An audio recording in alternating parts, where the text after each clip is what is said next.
So, do Africans worship God?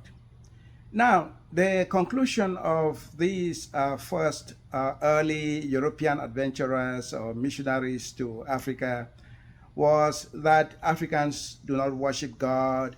As a matter of fact, some even said that Africans do not believe in God, but that is perhaps something that we should put aside for now. But the conclusion was that Africans do not worship God, um, which I should say I am more likely to agree with, surprising as that may be. Because if you think of worship as what Christians or Muslims or other people who gather to worship their deities do, that is not the kind of thing that Africans do.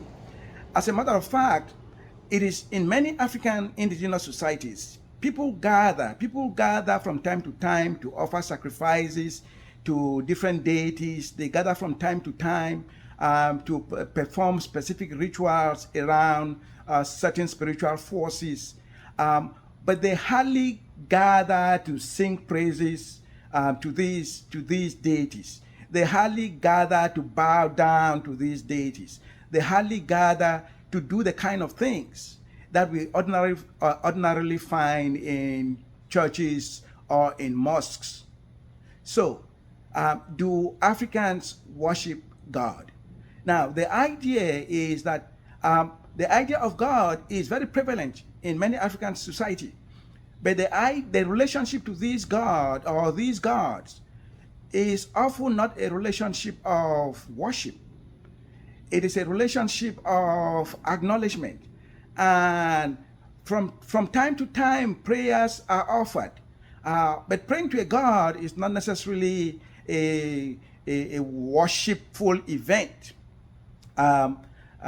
It is more, in many African communities, a kind of contractual event, if you like, a kind of renewal of contractual event, not necessarily worship as perhaps Christians, Muslims, and other people who worship God might think about it. So, do Africans worship God?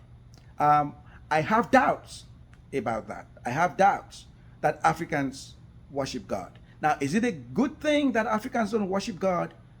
Or is it bad that Africans don't worship God? Should we evaluate this? Should we place an evaluation on it? I will be addressing that in the next video.